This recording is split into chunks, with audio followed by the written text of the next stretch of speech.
there's been hostile, but there's also been disrespectful, and some of the England supporters in the section making a noise during that was totally out of order. Yeah, it's a bit embarrassing. Let's say the vast majority of England fans were fine. There was a few idiots in there, which, yeah, saddening. And I don't think, sensible people, any sensible person would do that against Craig Brown or the people who are suffering those tragedies. Absolutely. So the teams tonight: Angus Gunn in goal. Norwich-born Angus Gunn, who has been in Gareth Southgate's England squad, but now Scotland international. So Angus Gunn in goal. Ryan Porteous, Jack Hendry and Kieran Tierney. Aaron Hickey and Andy Robertson wide. Callum McGregor and Billy Gilmore in the middle. John McGinn and Scott McTominay. And then Shea Adams. Steve Clarke naming an unchanged team. 6 changes for England. Ramsdale in goal. Kyle Walker, Lewis Dunk, Mark Gay and Kieran Trippier. Then Calvin Phillips, Declan Rice and Jude Bellingham, with Phil Foden, Harry Kane and Marcus Rashford the front line. The match begins, and the boos, because England are in possession in their white shirts, their first choice colours, with the blue trim around the shoulders, blue shorts and white socks, and Scotland in the navy blue shirts, white shorts and red socks. England with the ball on the edge of their own penalty area. It's played back. Ramsdale gets his first touch and passes it out to Gay in the full back position. Then it's helped forward by Kieran Trippier from the left back position. And then Calvin Phillips gets his first touch of the ball, and now a second touch of the ball. Phillips onto it quickly. Just one late substitute appearance for Manchester City so far this season. And now Kyle Walker joins in on the right hand side, having scored his first goal for England on Saturday in Wrocław. And as the ball is played forward for Kane, but the offside flag does come eventually, and in any case it was slightly overhit by Walker, and goalkeeper Gunn was able to pick it up. I've got to say, England started brilliant there. Long ball, clear kick off from Scotland. They brought it down. They've had 7-8 passes, and Harry Kane times his run a bit better, and the ball by Walker a little bit better. England could have been in there. The other thing you mentioned there about that, England slowed it down. Last words from Gareth Southgate: see if you can quieten the crowd. Scotland 0, England 0. We'll keep you across all of the matches that are being played tonight, but most importantly, for those who've just switched on, there is the chance that Scotland will be celebrating tonight, whatever the outcome here at Hampden, because their qualification for the Euros could be confirmed if Norway-Georgia finishes as a draw.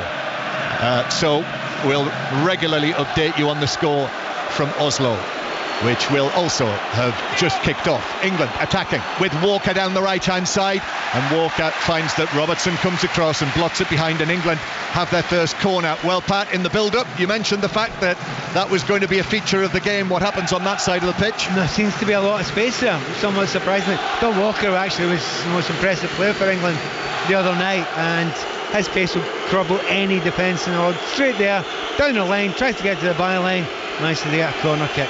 Kieran Trippier's gone across to take it. Last time they played here in 2017, Kieran Trippier was involved in the England squad for the first time, watching from the bench. We spoke to him yesterday and he couldn't wait to get into the action, and chosen ahead of Chilwell at left back. Trippier waiting to take the corner. The referee just spotting a bit of pushing and shoving between Bellingham and McGinn. It's not a great deal in that. Right, here we go. Trippier with the corner, which he's driven a deep one to the back post to Rice, who takes it down and lifts it back across towards the far side. Goalkeeper Gunn comes, gets a good punch on that. A huge cheer from the Tartan Army. England play it back towards Calvin Phillips and then back to the centre circle. England from right to left in the first half. That's the way they're playing, towards the section of England fans. There are just under 3,000 of them in that area behind the goal to our left as we look. Here's Declan Rice. Declan Rice with the ball in the centre circle. Clearly a rehearsed set piece, Chris, for England there. Well, yeah, brilliant set piece. Everybody got into a huddle. They all walks and Rice pulls away. For me, Declan Rice should shoot. For me, he pulls it down, get it down and have a shot. By the way, I've got to say, John, England have started brilliant. I think Pat may think with Scotland, they don't know whether to twist or stick. They're half and half at the minute. They're not pressurising. They're not dropping. They're dropping off slightly. Half the team are dropping off. Half want to press. I don't know. I don't know what the game plan was to come out the blocks quick, because they certainly haven't. I think they tried to, Chris. They tried to try to press as high as they could early on, but England just passed through them. Bellingham in with a challenge on Hickey, who just knocked the ball past him, and then they collided. Free kick is given Scotland's way. So Scotland 5 wins out of 5 in the qualifying group, and actually they've won their last 6 home matches here at Hampden since they lost in the playoff against Ukraine. England on the attack. Phillips is tripped just inside his own half, and it's another free kick to the visitors from down south. Ball played back to Gay in central defence. What about a word, Chris, on Gay and Dunk together as the central defenders tonight? Well, it's interesting. Dunk, he's played ever so well with Brighton the last few years, and a lot of people have said when he's ever going to get a chance. He has. Big kick to get thrown in. Gay's done excellent, hasn't he? He looked like a really experienced player against Ukraine.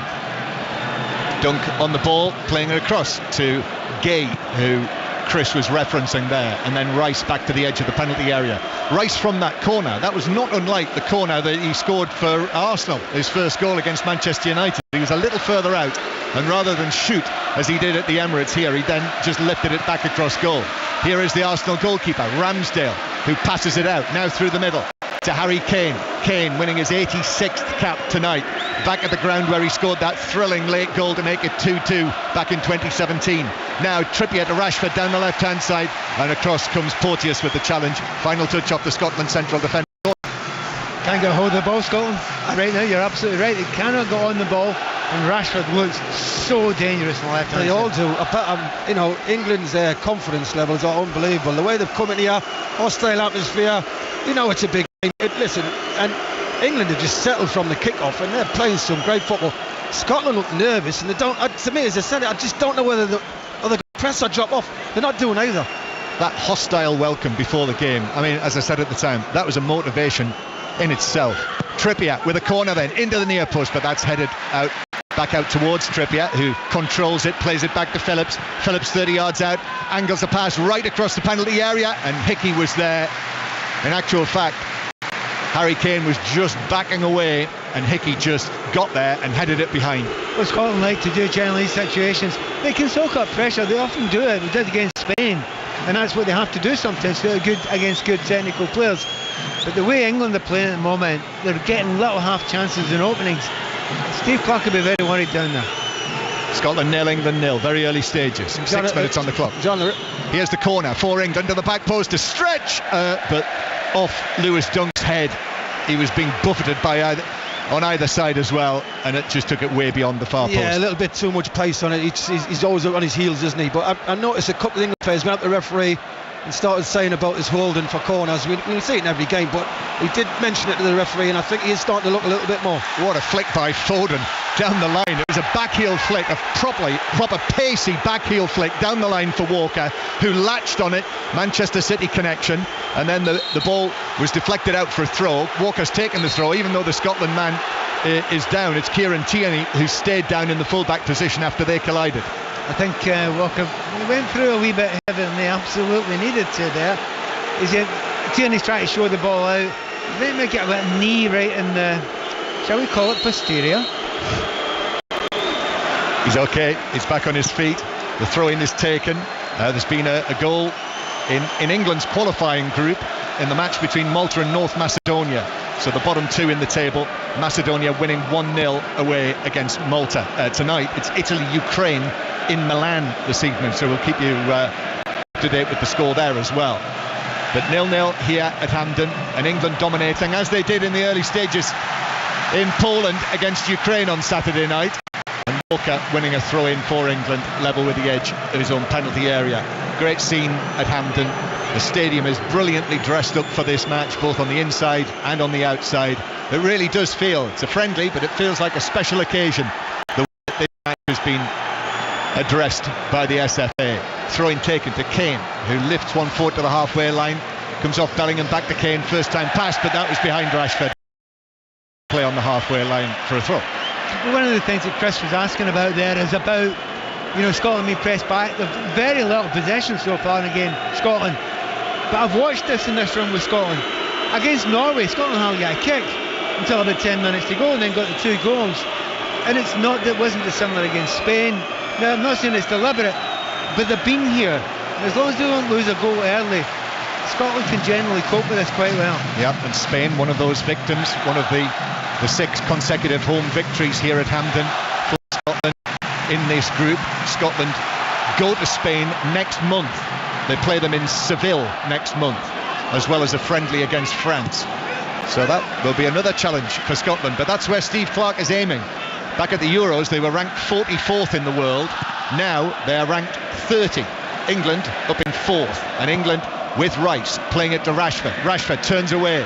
A challenge comes in on him, and then free kick is conceded for a challenge on Bellingham on the halfway line, and it's a free kick for England. I tell you, the midfield has done a good job, Gareth, because Scotland can't get on the ball. They really want Gilmour, they want McGregor on the ball. They've been outnumbered in there.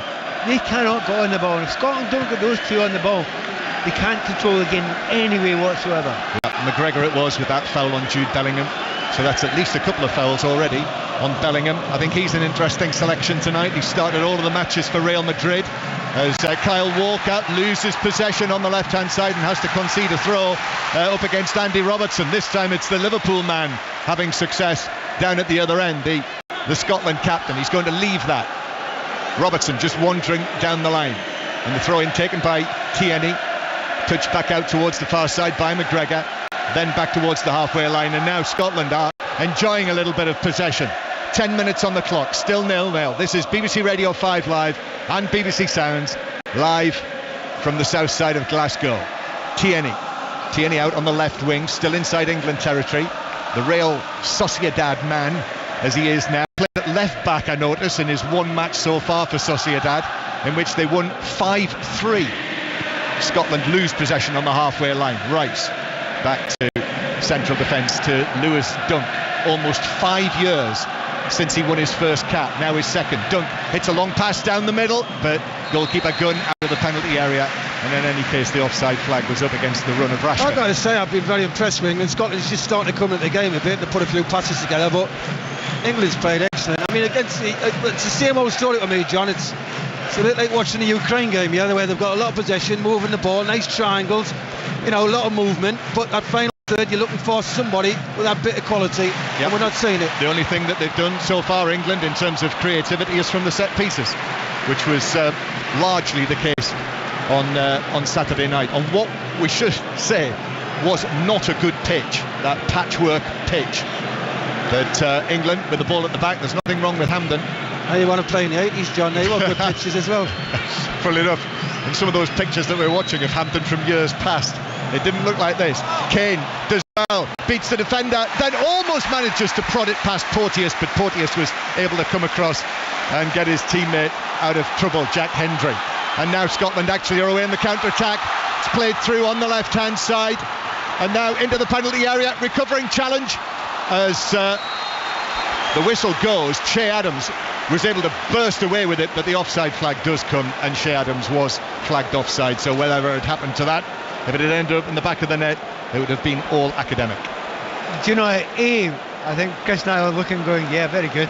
You find well it was offside, because it was a decent distance offside. We're seeing a replay of it now, but to the naked eye it looked, yeah, it's a good 2.5, 3 yards offside. However, it has lifted Scotland a little bit there. Play it on, Scotland feels as if they've had an attack, but in actual fact they didn't really have one. Well, they're coming at the game a bit more. I think, England's still dominating, don't get me wrong, but Scotland have put a few passes together the last 5 minutes. Are you quite surprised at the high line Scotland are playing? Considering the pace that Kane's got, that Rashford's got, that is a brave call.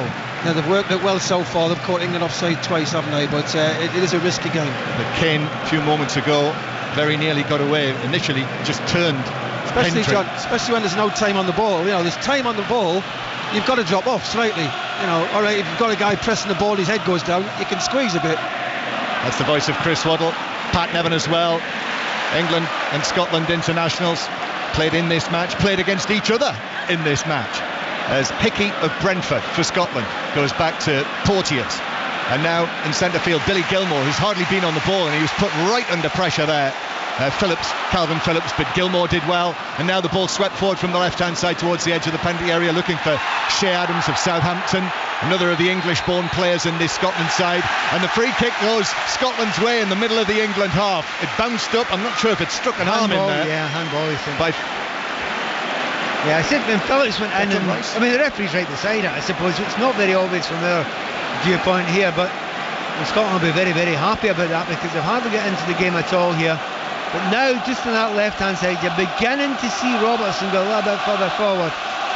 I think there's no handball. He just feels it's a shove by Calvin Phillips. Oh no, actually there is a Declan Rice. He elbowed it, and you can't do that, Pat. No. It's a free kick for Scotland, and the right decision. Free kick in the middle of the England half. Well, there's a huddle of 6 Scotland players around that, so you get the feeling they must have worked on something. Just the goalkeeper as well. This will be between 30 and 35 yards out, possibly all of 35. And I'm sure Tierney will know what Ramsdale doesn't like and does like. Robertson is over the ball, and England holding their line on the edge of the penalty area. It's Robertson who's backing away. Kind of looks as though it's going to be Andy Robertson's delivery. Indeed it is. Robertson curls it in, and an important defensive header from Dunk in there. Phillips as well is able to win the ball on the fall, and it bounces out to the far side, and Lewis Dunk there demonstrating that as the ball's played back towards goalkeeper Gunn, who is able to come out for Scotland out of the penalty area and get there ahead of Harry Kane at the other end. But he's very effective, Dunk, playing it with the ball at his feet, but he's also a very good defender as well. Porteous was very close into that when the ball was crossed in, and of course Porteous scored in the most recent game for Scotland. But Scotland have been found themselves 1-1 at the back slightly too often for comfort. You wouldn't normally expect that. You're playing 3/5 at the back. Harry Kane's getting 1-on-1s regularly. That is not comfortable. No, and I think, Pat, to be honest, I think, all right, he's not had the rub of the green so far, he's not had the legs to catch it, but he's going to catch one soon, isn't he? Yeah, it looks that way. Scotland 0, England 0. Here's Robertson. Scotland come forward. The ironic cheers there because Kyle Walker missed a bouncing ball on the halfway line, went out for a throw. Now the ball is played through to Robertson, but there's too much on that. It's overhit from centre field, and it is a goal kick for England. Yes, Ryan Porteous scored his first goal for Scotland in the 3-0 win against Cyprus on Friday night. And in England's group, 2 matches being played, and Italy currently 3rd in the table, are 1-0 up on Ukraine. Davide Frattesi has scored the opening goal in Milan. One thing that's worth underlining for everyone listening, do you know the thought of a friendly where they're just going to pass the ball about? It's not like that, is it? These are 2 very, very committed sides. They are. It's got a good flow to it on a good night for football. Now the ball on the left-hand side is flicked infield by McGinn, comes back centrally. McTominay battling for this, but likewise Rice wins an excellent challenge against them, and England are away. Lovely touch from Rashford with his left foot, tried to play it through for Kane, but too much on that, and Kane was never going to get that. There, Scotland have it back. There was a midfield set of tackles there that was in the wrong century. Do you know, the referee let it play on. Scotland have not won against England since the aforementioned previous century in the playoff game. Don Hutchison, the famous goal that was scored in the second leg for Craig Brown's Scotland, as they were in the playoff for Euro 2000 after England won here. Here is Gay, hoists it forward, left-footed over the halfway line. Bellingham is beaten in the air by Porteous. They enjoyed that, the home supporters, but it comes back for England, over the top to Rashford into the area, nice touch, across to Foden, but Foden underneath it just scoops it high over the crossbar from 12 yards. This is what I'm on about, John. Final third, the good sides punish it. Brilliant play by Rashford, got under the control, great pace, gets his head up. Foden, great run from the right hand side, cross all the defenders, he's just got hit the target. Do you think there was a chance there where Rashford could have gone on his own? Yeah. I think he probably should have. At Man United he probably would have. Yeah, to be honest, there might have been a bit of knee offside, but the amount of times that England are getting on the last man, Scotland are playing a fairly high line just now, it really is dangerous.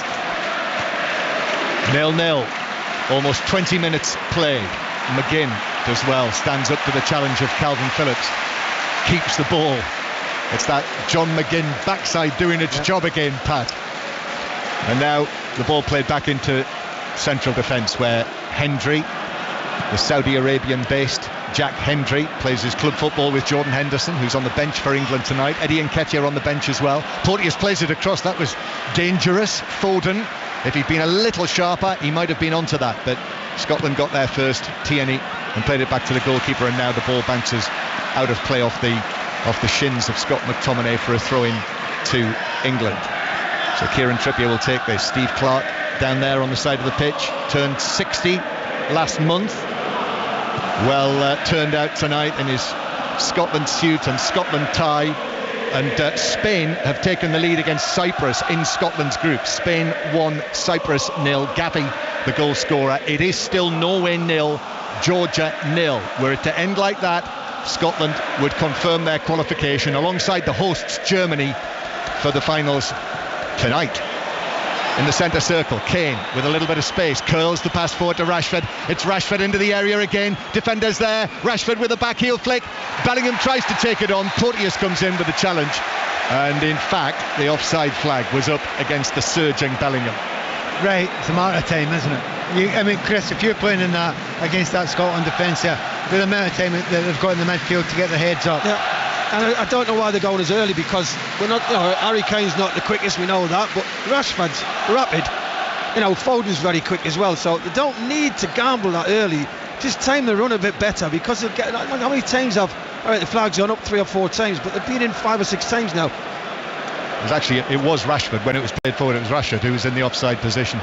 So free kick to Scotland, which has actually been taken in the wrong place, and VAR or VAR having a look. That must be the challenge on Bellingham.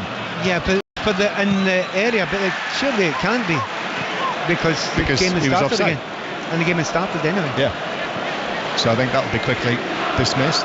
Scotland 0, England 0. So now 20 minutes on the clock, and England with the ball halfway inside their own half. Floodlights on. Skies above darkening. It's like midnight blue up there. Gay, long pass downfield. Foden on the chase, pulled that down brilliantly at pace, under pressure, managed to get the ball and keep it for England, even though it took him out to the right hand side. Rice, now Bellingham through the middle, still just the one goal for England.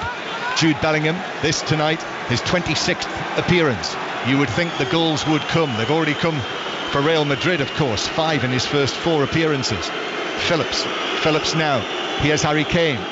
Chris Waddle reminding us before the game that he's due to play for Bayern Munich on Friday night, Chris. Yeah, so it'll be interesting to see how long he plays here. I know he wants to play in this game, everybody does, so maybe an hour. Here's McGregor. He is the one old firm player who's starting for Scotland in this match. McGregor up to the halfway line, and then Scotland go back into their own half and try to build with Ryan Porteous, the Watford man. Ball forward for Scotland, but Gay does well against Shea Adams, and Calvin Phillips back to Dunk in central defence, who will turn it back to Ramsdale. Takes a touch, gives it out to his clubmate Rice, then back out to the right hand side, and England playing it out from the back very impressively, although it finds its way back to Ramsdale. I've got to say, John, Pat may look at it as well, but the pressing's not really pressing. It's sort of like, I'm going to close you down, chase you down, but there's no intent. The next man's 5 yards off, the man after him's 5 yards off. I've got to give England credit, by the way. They're not frightened to play out from the back. They've played some great stuff out from the back. Right, they've just went with that final third. We just want a little bit of magic. Halfway through the first half, Chris Waddle and Pat Nevin, now joined on the commentary by Ian Dennis. Thanks, John. Well, the atmosphere at Hampden always delivers. The eardrums were being pierced as the two teams came out, and the anthems were being sung earlier on, and as you can hear for yourself, it's a great noise inside this famous ground. Sellout as you'd expect. It's closer, I guess, to 151 years than 150 for this heritage match. 150 years and 286 days to be precise. But in all of the meetings, and this is the 116th game between these two nations, the oldest international fixture, of course, there have only been 4 goalless draws, and that includes the first back in 1872. But it's 0-0 at the moment. BBC Radio 5 Live and BBC Sounds, and England in their white shirts playing from right to left as we look, with Walker over on that far side. Bellingham has made a run through the middle into the penalty area. Walker holds on to the ball 30 yards out. Harry Kane, who's been dropping deeper and deeper as the game has been going on, is currently on that right hand side. Now it's with Rice. to Calvin Phillips in the middle. He's only played 6 minutes of football in the early part of this season. That was against Fulham. Good ball through. Rashford finds Bellingham, making the run in the area. Bellingham with a cross, going to come to Walker. Rides up his chest, and Walker, after getting that first goal against Ukraine at the 77th time of asking, he had a taste for it. Flashes it across the face of goal. I've got to say, England are playing brilliant. I'm really impressed the way they're so confident in possession, the way the movement off the ball. It's just that final third, that bit quality where you're expecting Rashford, Bellingham, Kane, someone to just pull it on one side and hit the target and put the ball in the net. It's not that difficult for them though. The way Scotland are playing just now, they're just taking a turns to run from the midfield. No one's tracking them. They're getting beyond the Scotland defence. I think Stevie Clark needs to start rethinking this a little bit.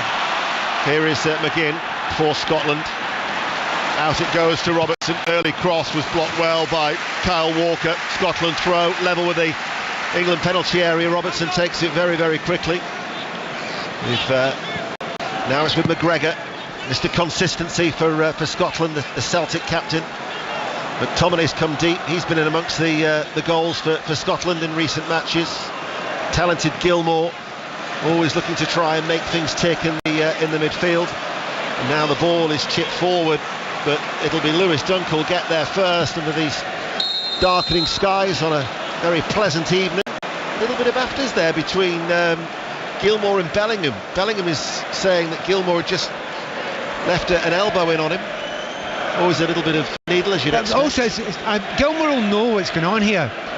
I think Gareth Southgate said to them, do not give Gilmour the time to play little tip-tap passes, controlling the game. Every time Gilmour gets the ball, he gets rushed.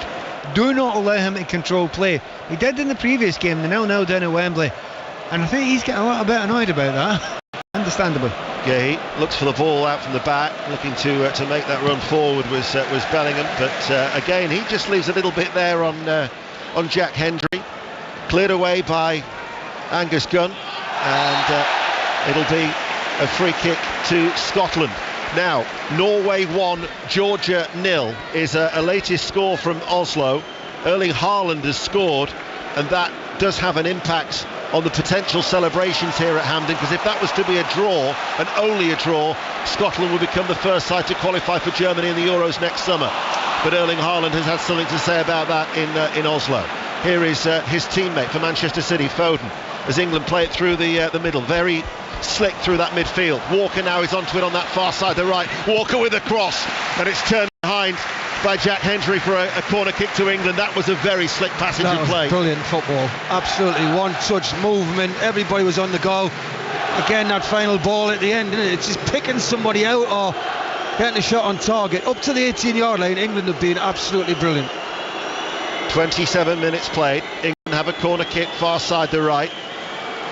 Foden's gone across to take it. Phillips is there if he wants the short option. McGregor's keeping an eye on that. A lot of activity in the penalty area as it's swung over now, and it's headed out by Tierney.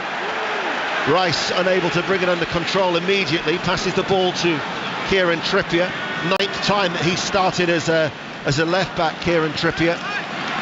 Speaking to him yesterday, he really was looking forward to savouring this special occasion of Scotland against England, as the two gentlemen to my right hand side have done so in their careers as well. Chris Waddle and Pat Nevin, so much experience here on BBC Radio 5 Live as they offer the insight as we approach the half hour. And now it's with Dunk, only his second appearance for England after a 5-year absence, as Rice drills it hard into the feet of Foden. Walker is the outlet on that far side, back with Foden once again. And now it's with Dunk as he edges his way towards the centre circle of the England half. Back out it goes to the right. Foden's now making that run ahead, but England will go back. Do you know, at the moment, I look at Scotland's system, it's worked really well for them, but it ain't working tonight. And I just wonder if Stevie Clark's thinking of changing it to a back four, because Scotland are getting absolutely torn to shreds in the midfield. And they pass to bits and they're a man short. I've got to say, Rashford's gone inside, and that's bringing Hickey in, really, who's a right wing back who doesn't want to go in there. That allows Trippier to come out into the space down the left. Kyle Walker's getting a lot of joy because Foden's bringing Robertson inside a lot, and there's a lot of space for the fullbacks. BBC Radio 5 Live here at Hampden. It remains 0-0. At the weekend, of course, every match live. Well, that was a heavy touch by Ramsdale. He hurriedly gets the ball out towards Trippier at the Rugby Union World Cup, live on various outlets. France, Uruguay Thursday on Sports Extra. Wales, Portugal, Ireland, Tonga, both on Sports Extra as well later in the week, and then that's on Saturday. And Sunday night from 8, England against Japan. And as always, every day, the Rugby Union Daily Podcast will give you the very latest from that World Cup. Both of these two sides will be playing in the Euros next summer. It's just a question of when, not if. Don't say that in front of Steve Clark. Here is Gahey. Dunks forward ball. Phillips. Now with Walker. He's got Robertson in front of him, so he waits and passes the ball back. Condensed in the middle, in that middle third, isn't it, at the moment? As England are just waiting a very high line from Scotland. It's just waiting for that ball. Dunk can deliver it. We know the two centre-halves can deliver it. Walker can, and they just, they've just got to tame that run and they're in. I mean, Scotland are so high. Been impressed by Gahey's distribution from the back. It's about the third good ball that he's passed forward as Gilmour was getting in a tussle, and the Italian referee will give that decision in favour of Scotland. He's got an opportunity here, hasn't he, Mark Gahey, to try and forge a place as a replacement for Maguire. Well, I think he's done. He's been asked, and I think he's got the shirt at the minute. But the problem is when Rashford's going in, it's great taking the wing back in, say, like Foden, but there's that many bodies. Sometimes you like Rashford just to hang wide for 10 minutes to say get one-on-one and stretch the play a bit. Porteous infield, laid off by McGinn. McGregor is going to switch it to that far side. Now it's with Robertson. Tierney will go on the overlap. They're so strong down the left-hand side, Scotland. It remains 0-0. 14 minutes to go to half-time. Here is McGregor once again. Tierney, level with the penalty area. Tierney sends over the cross. Too deep. Hickey will try and keep the ball in play, but he will fail, and it will go to play for a throw. Pat. Do you know one thing I will say about Scotland just now? Look, England being a better team, they should be ahead by now. They've had so many chances, though. Scotland not stopped trying to play. They've actually now getting a little bit better, as Chris was mentioning there in the midfield. They're putting the passes together. McGregor still wants on the ball. Gilmour still trying to get on the ball and play those neat passes. It shows you the belief, even though they're well below in the possession stats. It looks as if they still believe they can still play against this team, and they're not fearful. Walker, so much space to run into. Foden ahead of him on the right. Here is Foden. The two Manchester City players combining. Foden cuts inside, just outside the area, finds Bellingham. Bellingham looking for the shooting opportunity. Rashford's made the run. He tees at Walker. Walker takes a deflection in on Foden. Flag stays down, and England lead by a goal to 0. Walker went for goal, but the deflection off Foden was telling, and England take the lead 13 minutes before half-time. Scotland 0, England 1. Well, it's been coming, hasn't it? Let's be honest. England have been the better side. Can't say they haven't. They've dominated this first half so far. And this time they had a bit of composure. I don't think Phil Foden knew exactly a lot about this, by the way. It's fizzed across by Kyle, and it's more or less he's sort of jumped and it's hit his right foot. I don't think he meant to deflect. He's just basically got in the way, I think, and it's hit him, deflected off him, and it's gone in. I think they're looking for an offside. It wasn't. It was a lovely ball by Bellingham to Rashford. Kyle Walker lashes it, and Phil Foden, for me, doesn't really know a great deal about that. It hits his left foot and flies in. It was a nice touch from Rashford, wasn't it, to keep the move alive? Yes. Kyle Walker's shot for me. Phil Foden's just stuck his leg. It's just hit him. He hasn't. Maybe he's thinking I'll direct it to the target, but listen, he doesn't know a lot about that. I'm going to give him more. I'm going to give him a bit more. I think he's got fantastic quick feet. I think he opens out his body, and as you say, lets it hit him. He's not kicking it. He's allowed to hit him. And just for the moment, there are about 3 or 4 minutes, Scotland started getting back into the game just a little bit, then England pounced. And to be fair, over the first half an hour, 33 minutes of this game, it's no real shock that England are ahead. I think England deserved it. Now I would say what Scotland are going to come out and press a bit higher and up the tempo a bit, but as England so far dictated the pace of the game. There was a slight delay. It was the VAR, Michael Fabry, who was having a look at that. They were probably just seeing if Rashford was offside, but players restarted and the goal stands. So Phil Foden with just his 4th goal for his country. He's last scored against Wales at the World Cup. Now he's scored against Scotland here at Hampden, and England are leading by a goal to 0. And it's with Ramsdale now, who takes the goal kick. His last appearance was a disappointing one, but England conceded 4 goals against Hungary at Molineux in June 22. Here is Bellingham though coming forward. England looking to build after taking the lead. Rashford getting the assist. Bellingham, Rice, triangular passing patterns between the three. Rashford waits, left hand side. England playing from right to left. Back it goes down this right touchline. Rashford looking a bit of a threat, linking up there with Foden. Rashford still going. Ball wouldn't necessarily go with him.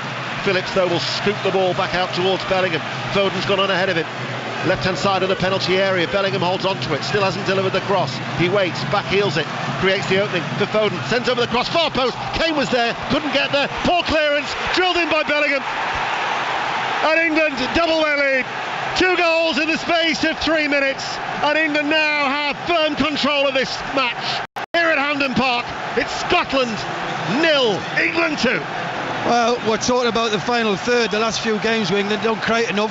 Started it tonight and we thought it looked the same again, but the last 10 minutes, the confidence is just coming out of England since that first goal by Foden. Bellingham down this left hand side, a lot of composure, fakes across it, chases his main, goes on his left, goes his right. They build a move and what a finish again by Bellingham. So England have been absolutely outstanding this first half for me. The build-up play to this goal, composure, skill, technique. What a ball by Foden across that box. But Robertson's passing at the middle there. Yeah. He's laid it on a plate. Yeah, it's bad defending. We'll always say that when you score, but give England credit. What a ball in by Foden that is. It's Harry Kane, yes, Robertson, clear your lanes. Plays it inside. Jude Bellingham in form. Goal. Defensively, Pat, that was poor from Scotland. It's not felt right from the start from Scotland. You know, we've been worried about this high line. I've been loving the gap between the midfield and the strikers. I think in the middle there, they've just not got any help at all. I'm looking at McGinn and I'm looking at McTominay saying, you've got to get back and help your mates there. You've got to make it a 4 in the middle there. And if you have to just make it a bit ugly for a wee while. At the moment, each time England go forward, they look like they can score. Well, here is Tierney. Tierney enters the penalty area. Might fall towards Adams. Couldn't get a clear sight of goal. They were appealing, I think, for a handball there inside the penalty area with Scotland. It's gone out of play for a throw. Now, this will be checked by VAR. Incidentally, Spain 2, Cyprus 0 is in Scotland's Group A. And also, and crucially in Oslo, it's now Norway 2, Georgia 0. So it might just have to be on hold, those celebrations for Scotland's qualification for Germany. So they are checking for a potential handball as it was played in towards Adams. It was Gahey who's put his hand on the floor, and it was never going to be a never ever, but they've checked it and not awarded. Plays back underway. England lead by 2-0. Here is Adams going through a bit of a barren spell in front of goal for Scotland. 5 without a goal since Armenia last year. Scotland looking to try and reduce the arrears before half time, but in truth Ramsdale hasn't been tested. It's a throw though, which Porteous will take. Right hand side, headed away well by Bellingham. Harry Kane feeds it forward, and now all of a sudden it's Bellingham streaking through. He's got Rashford in support with him. Foden's going with him. Bellingham inside is played behind Rashford, and Scotland had enough men back to deal with the danger. Should have kept running with it. There's nobody within 10 yards of him. Keep running into the box. He could have squared that across the 6-yard line for Rashford if he needed to. But England have been brilliant, and Scotland, I just don't know how they're going to get themselves back into this game. They're not really pressing. They're not trying to win the ball back high. England's 1 and 2 touch football has been outstanding. Scotland look naive. They actually look very naive, and that's not something I've seen in Scotland for a long time. And I am slightly surprised that Clarkey hasn't adapted it and changed it, because when it's going this badly wrong, I know he wants to be brave, but England are shredding Scotland at the moment. And why do you think they are naive? Because they want to go for it. You know, it's a friendly game. You want to give the fans something to enjoy, and they've got a lot of belief about themselves, but there's a bit of realism sometimes needed. And at the moment, Scotland are giving away far too many chances. It could have been more. Here is Tierney. Scotland trail 2-0. Out to Robertson, the Scotland captain. Back to McGregor. He goes square. Gilmour gives it back to the Celtic player. Now out to Robertson, far side the left. Tierney's gone on ahead of him. Here is Tierney down towards the byline. Sends over the cross. It's in the air. It hangs. And then Rice with a header back to Ramsdale. And Rice actually has stayed down at the moment. He's sat inside the penalty area away towards our right hand side. It's the English voices that you can hear. 2,901 was the official allocation for the England support who made the journey north of the border. Some may have travelled direct from Poland after watching the Ukraine game at the weekend. I noticed there were some supporters I saw on social media had even gone to watch the England under-21s in Luxembourg from Poland before arriving in Scotland, as Spain now leads Cyprus by 3-0 in Group A. Scotland, remember, had a 9-point lead over Spain. Spain, though, will still have a game in hand, as that will be reduced with that comfortable win for Spain, where, of course, that will be the next opposition for Scotland in the beautiful city of Seville next month. But 5 minutes to go and a half-time here at Hampden, and it's England who are comfortable at 2-0. Very, very comfortable, Ian. They've just dominated the whole game, and 2 at the minute. To me, it should have been 3 or 4. They've had the opportunities, they've been offside when they shouldn't have been, and we've seen a lot of things here which we didn't see in Ukraine, especially in the final third. That composure, picking players out and looking like they're going to score every time they go forward.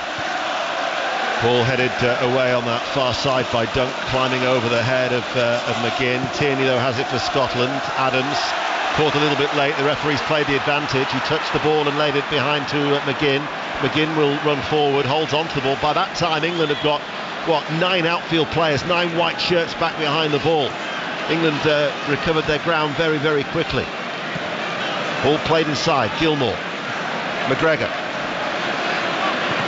Diagonal ball. Adams comes a little bit deeper. Does well actually to hang on to it. Another challenge comes in. That was Phillips and might result in a yellow card, and indeed it does. Phillips is booked. There's been a few left. And there's a bit of pushing and shoving now going on. That was Bellingham and Jack Hendry. That's not the first time that the two of them have been pushing and shoving. And all of a sudden tempers are just starting to fray a fraction. Yeah, what he does there, Phillips knows what he's doing. He goes and tackles with his right, then follows through, and he knows exactly what he's doing with his left. That was a really cynical one there. There's been a few tough tackles coming in, but there's certain tackles that players don't like, and it's the ones that are a bit sneaky like that. Well, both Jack Hendry and Jude Bellingham have also been shown a yellow card by the Italian referee, David Massa, for that little altercation. Scotland trailing 2-0. They have a free kick midway through the England half. We have 3 minutes to go to half-time here on BBC Radio 5 Live. Malta 0, North Macedonia 2 is the latest score in England's group. So Italy are ahead. North Macedonia are now leading 2-0 in Group C. This will be the perfect time for Scotland to try and get a goal back, trailing 2-0 as we approach the break. McGinn leaves it for Robertson, left-footed, ball comes in, good header out by Dunk, running in, facing his own goal, comes off the back of his head and runs behind for a corner kick. That's twice Scotland have played that ball to the back post, and it's like earlier on Portis got very, very close to it, and it looks like the most likely area of Scotland that could score a goal in this game, because they have got good players, the likes of McTominay, that do arrive well in the box, and they do work hard in the set pieces. There's a corner kick on this near side to right. McGinn is going to take it. England have everybody back in and around their penalty area. McGinn, left-footed, fires it in towards the near post, goes out towards that far side, and then it's cleared away by Kieran Trippier and out for a Scotland throw. Ukraine, through Andrei Yarmolenko, have got a goal back. Italy 2, Ukraine 1 is a latest score. Gehi heads it away. Picked up on this near side by Hickey. He delivers the cross. Phillips was there, and the referee spotted a bit of pushing and gives a free kick to England inside their own penalty area. Chris? Yeah, defending all right. Scotland's come up the field and having a bit more pressure on England, but England are dealing with it very, very comfortably. I mean, you've got to say, coming towards half-time, England have been outstanding, I think. They really have. I mean, whether Scotland's got the tactics wrong or what, England, every one of them, 1 and 2 touch football at times has been brilliant. Well, it's certainly a vast improvement on that drab display against Ukraine at the weekend, as we are going to find out how much additional time we'll have added on here England leading 2-0. Over the head of Harry Kane it goes. Rashford. Flag has stayed down. Rashford on this left-hand side to Bellingham. Challenge comes in from McTominay. There is Phillips to get it back for England. Rice back to Trippier, closed down by Adams, plays it back. Guéhi now inside the England half. Dunk is available and plays a short square pass to the Brighton and Hove Albion defender. Rice has made that run ahead of him, but instead he goes back towards Guéhi. Rice now is picked out by the Crystal Palace player, and in the centre circle he finds Foden on the halfway line. Plays it back, and England just keeping the ball effortlessly at the moment. They're keeping it effortlessly, but from the midfield they're taking it in turns to run off the Scottish midfielders and not being tracked, and they've got the run on the defenders, and there's so much space to run into. You're talking about the Ukraine game, there wasn't that much space to run into behind the Ukraine players, was there? Here is Ramsdale under pressure from Adams, passes the ball out wide. There's a little bit of a slip by Dunk. Foden lets it run through. Rashford's gone into a central area. Just the additional 60 seconds that we're now into here on BBC Radio 5 Live, with England leading 2-0. Harry Kane drops deep, sprays the ball out towards Kyle Walker. Stoops brings it under control now with Phillips on the halfway line, and back to Guéhi once again. And now it's with Lewis Dunk.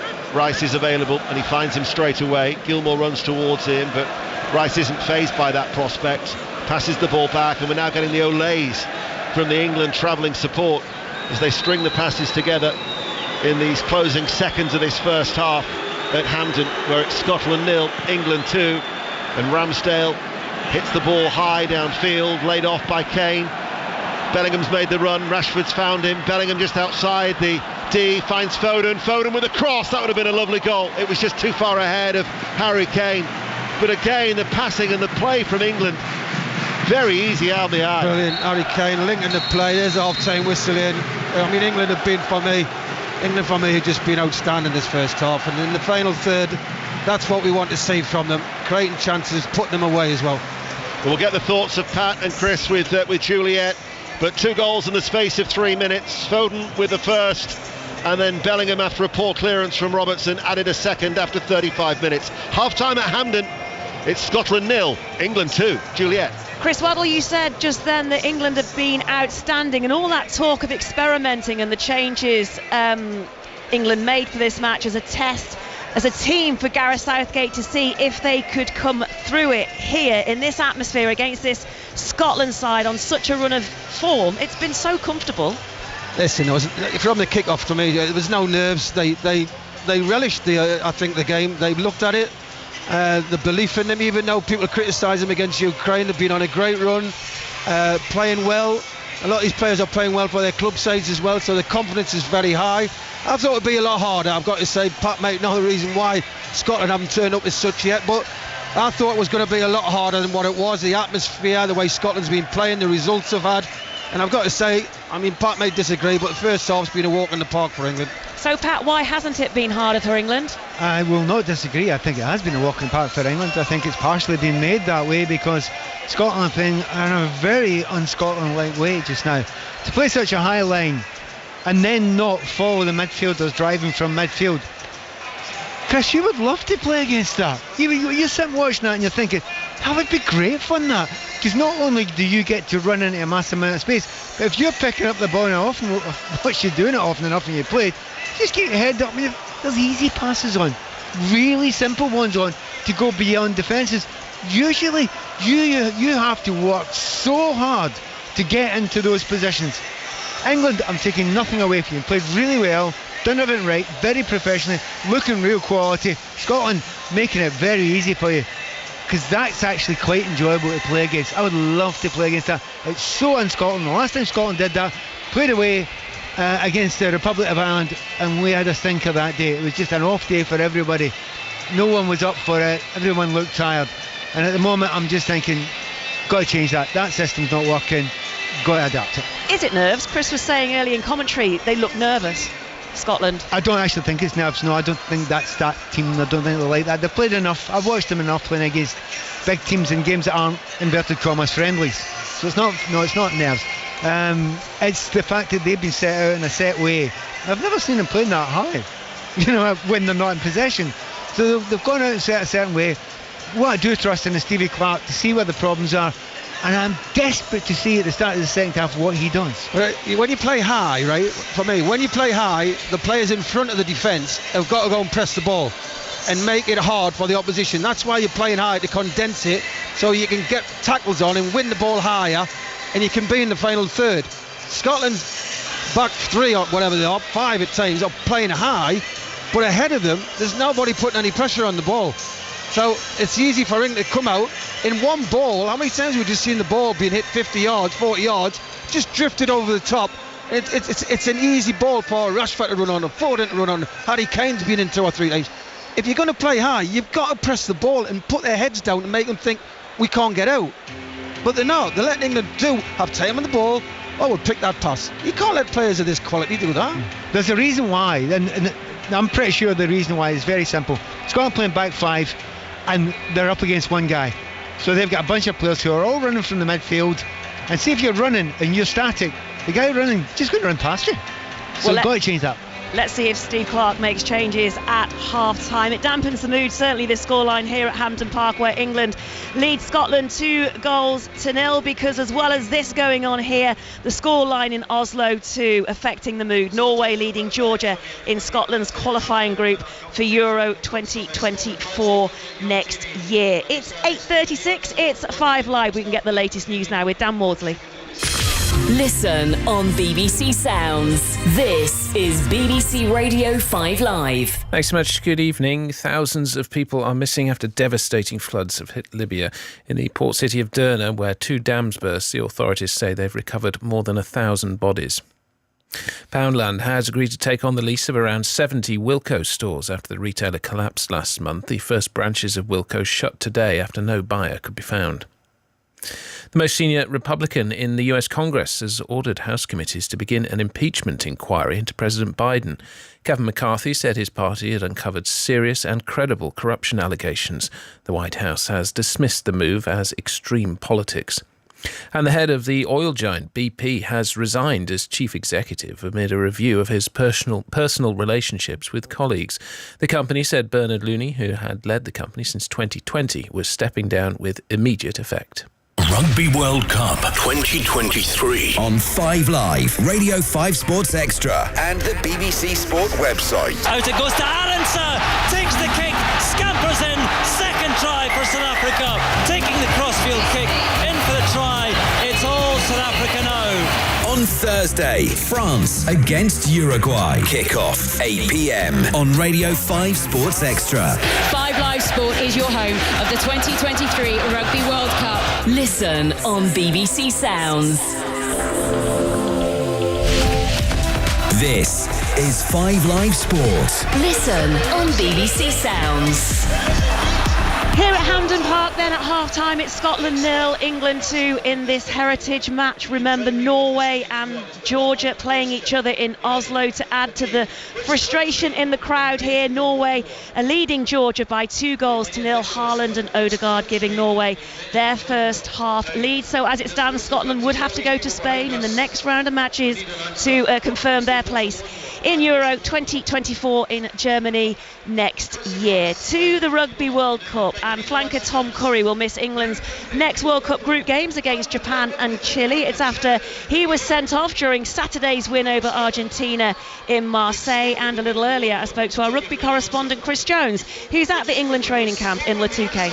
Yeah, he'll miss England's next 2 matches, Jules. Probably the best outcome England could have expected, really. They did have the option of going and contesting the red card and having a lengthy disciplinary hearing and trying to argue there was mitigation, but given the red card was reviewed by the bunker, given there was no clear mitigation, England have taken the sensible course of action here, which is to say, yep, red card offence, plead guilty, take the ban, and 2 games is really the minimum Curry could have expected. 6 weeks halved to 3, and then 1 week off if he completes tackle school. So he'll miss Japan on Sunday, he'll miss Chile a week Saturday, but he will be back for the Samoa game at the end of the pool stages, and then crucially the knockout if England were to advance. When you talk about the dangerous tackle and watching the matches over the weekend, what struck me was the whole it's a whole disciplinary issue. There doesn't seem to be any consistency, and it does really struggle in rugby when it comes to refereeing. I don't know whether you thought that as well over the weekend with the matches. It's a really tricky one. It's a huge talking point of the game at the moment. It's rugby grappling to kind of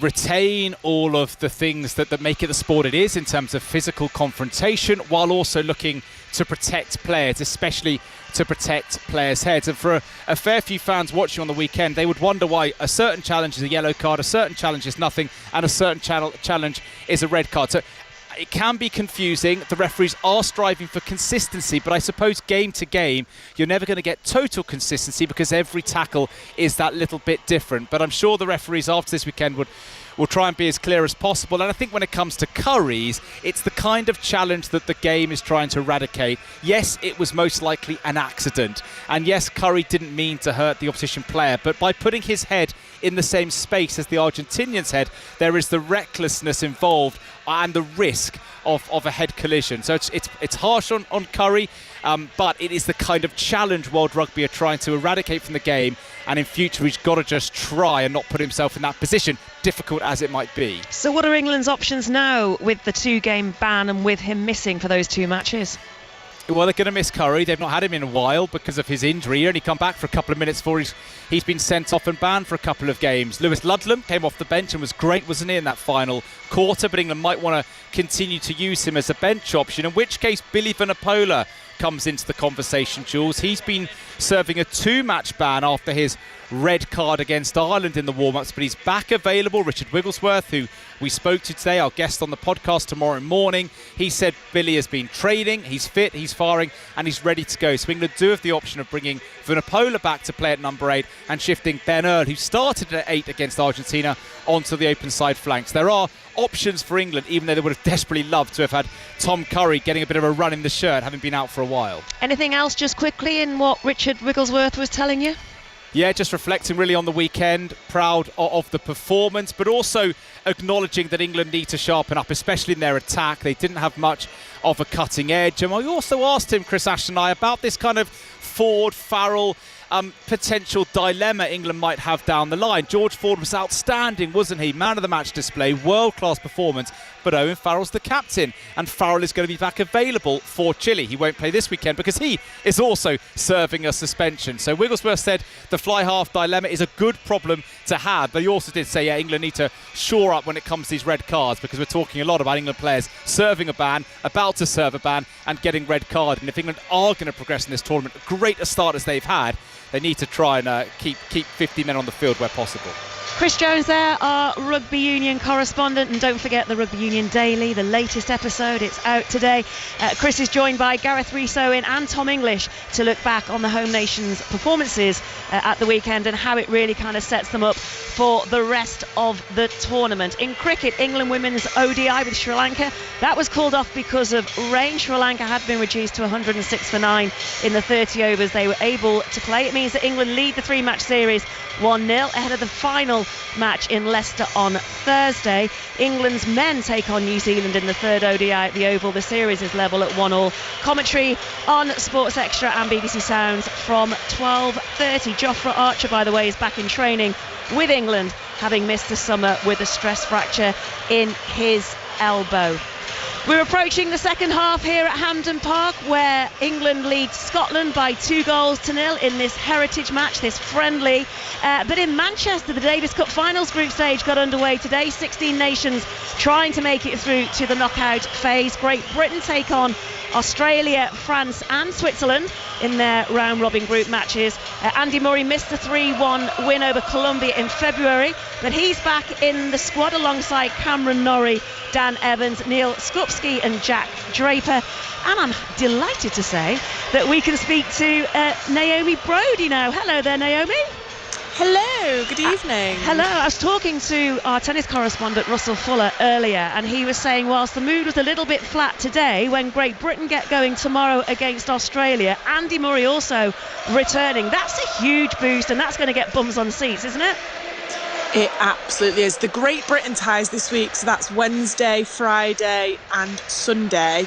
The Sunday's actually sold out, so if everyone turns up, it'll be 13,500. It'll be history made. It'll actually be the largest Davis Cup crowd in UK history, I think. So the other days of the GB matches, Wednesday, Friday, are busy as well. I think they're about 10,000, so there are still tickets. But the other days are quieter. So Australia, Switzerland tie, and France, Switzerland tie. Those are a bit more quiet. So but loads of tickets still available, and I think they're only a £5 for under 18s, £10 for adults. So yeah, if anyone fancies watching a bit of tennis, come and have a watch. How Australia going to get on though, because Nick Kyrgios isn't around because of that wrist injury, but I guess they've got a strong team as well to put up against Great Britain.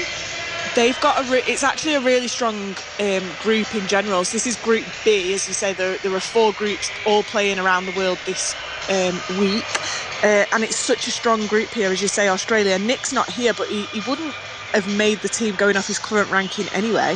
So there's Alex de Minaur, Thanasi Kokkinakis, Jordan Thompson.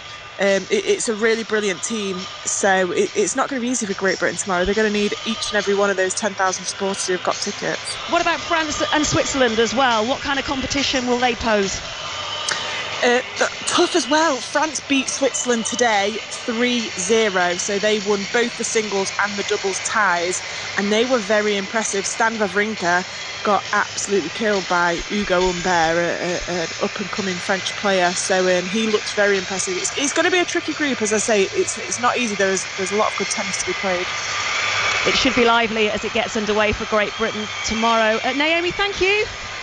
Thank you so much. Enjoy the football. Enjoy the tennis. The Davis Cup, Great Britain against Australia then tomorrow, and Claire McDonnell will be presenting Drive from courtside in Manchester, and all of Great Britain's matches will be streamed on the BBC iPlayer and website. We are minutes away from the start of the second half. We can see I can just see Jordan Henderson, actually, one of the substitutes, the England substitutes, making his way out. Also Jordan Pickford too, and he's leaning over and looking over to his left as he comes out of the tunnel. Just see the pocket of England fans that have made the trip up the road from wherever they have travelled from in England to be here for this match tonight, where England lead Scotland by 2-0 so far. Bellingham and Foden, the goal scorers, the goals coming in the space of 3 minutes of each other. Yes sir, I can boogie, Pat Nevin. How is the mood going to be in the second half as Scotland try and get back into this? Well, apart from singing Yes Sir I Can Boogie, and I think you were singing along there, Scotland need to get a little bit more into the game. It's not been an enjoyable evening so far for Scotland, but they have to adapt it a little bit, and if they can go and enjoy it slightly, get a little bit more possession than they've had. They've had 38% allegedly. If they can do it better, create a few chances, and if they get one goal, this place will rock. And Chris Waddle, what do England do? Because it has been easy street for them so far, as we've said in the first half. Well, exactly the same as what they've just done first half. Keep the ball moving. I don't think Scotland will play the same way. I'd be very surprised if they do. But if they do, they're just playing in England's hands. England were brilliant first half. Chris, Pat, Ian, second half about to get underway, and we can go back to our correspondent John Murray. Thank you, Juliet. England about to kick off, leading by 2-0 here at Hampden. And they've made a change. Harry Maguire is on, having been left out of the team for this match for the first time in 13 England matches. Maguire is on for Gay at the break. Scotland do not make a change. Steve Clarke has resisted whatever temptation there was to do that. England kick off in the second half, and the ball's fired forward down into the Scotland right back area, where it is allowed by Porteous to bounce off the flag and behind for a goal kick. So I think we must be presuming that Mark Gay's got an injury, Pat. Yeah, I mean, it's the middle of start of the season. You don't want to take any chances, and if anyone's even got a slight niggle, you just take them off. I don't think he's got an injury, John. I just think this was scheduled. I think they've done that. I think that was always going to happen regardless.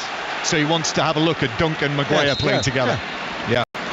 And I thought Gay did well, actually. Gay's been excellent. Listen, next international, he'll be picked. He'll be in the team. So Gay off and Harry Maguire on, but Scotland as they started. So Gunn, Porteous, Hendry and Tierney, the three central defenders. Hickey on the right, Robertson on the left, McGregor and Gilmore in the middle, McGinn, McTominay and Adams. Surprised, Pat? nothing's changed, or has it? Or has it? I think maybe. I think Robertson's pushed a lot further up. Maybe you'll play Tierney a little bit more of a left back. We shall see. If that's the case, then you have gone to a back four. But Robertson actually looks a little bit further forward. So Scotland, blue shirts, white shorts, red socks. Heavy touch by McGregor in centre field. Phillips was onto him like a flash, and Calvin Phillips, hair tied up, carries the ball to the halfway line. Foden slips the ball forward towards Bellingham, but it was actually slightly overhit, and Porteous steers it back to Gunn to clear. So the England team now, Ramsdale in goal, back four of Walker, Dunk, Maguire and Trippier, then Phillips, Rice and Bellingham, Foden, Kane and Rashford, and the goals scored by Foden and Bellingham. Just going back last attack there, John, Phillips picks the ball up, Bellingham makes a run forward, just running forward, and he's looking for it, and it's an easy ball to Phillips, and he's in, he's beat the offside chap, he doesn't play it. Well, then 4 seconds later, he's still on, and he doesn't play it. I'll tell you one player just now who must be sitting in that dugout turning his head out if he's here, Maddison. He could have a dream time in this game. We'll see him, won't we? You would have thought so. James Maddison, who didn't have the best of times on that difficult pitch on Saturday night. Phillips now for England, gets it back from Bellingham. Looks like England are threatening to take up from where they left off at the end of the first half. And Phillips now, who must be rusty. I mean, he's simply not had enough football over the course of the last year or so since he joined Manchester City. Did play an important part in Naples, if you remember, in England's first group match, as Bellingham loses out in centre field, and McTominay now just flicks it back to Gilmour, and then McTominay, tight Rice on him, puts the challenge in, but Scotland still in possession and moving it to the left hand side to Tierney. 5 Live and BBC Sounds live here from Glasgow, from Hampden. And McGinn now tries a shot from distance, but it hits the defender and then bounces back towards the corner flag. And in fact, it hit his own man, it hit Che Adams and bounced out for a throw-in, a goal kick to England. John, look how many players are in the box for Scotland there. They're on an attack. They've got one player in the box. There are 5 white shirts in there. So Scotland at home, and by the way, it's not a sharp attack. They've come quickly. They've had the ball for like 20-30 seconds. Still only one man in the box. That's tough to score a goal in those situations. 2-0 England lead. England, who have lost just one of their last 11 internationals, and that was the World Cup quarter-final against France, who incidentally are losing tonight against Germany. So Germany with Rudi Völler in charge again after Hansi Flick was sacked last week, but in that match in Dortmund, Germany winning 1-0 against France. It's like all our yesterdays, Rudi Völler being in charge of the German team. I couldn't believe that he was the first German manager sacked. Yeah, incredible, isn't it? Yeah, yeah. But that shows that they've been decent in international football over the years. Tierney then with a long throw for Scotland into the England penalty area, bounces down, cleared away by Rashford, comes out for a curling shot from Gilmour on the edge of the D, but high over the top of the bar by 5 or 6 yards. And Pat just nudged me and pointed out that none other than Rod Stewart is in the crowd somewhere inside. Talking about yesterday's bedecked and tartan head to toe. When that ball fell to Billy Gilmour 20 yards out, the temptation is to mention the stat, which is possibly one of the most famous stats of any player just now. Any top player, he's still not scored. That's all.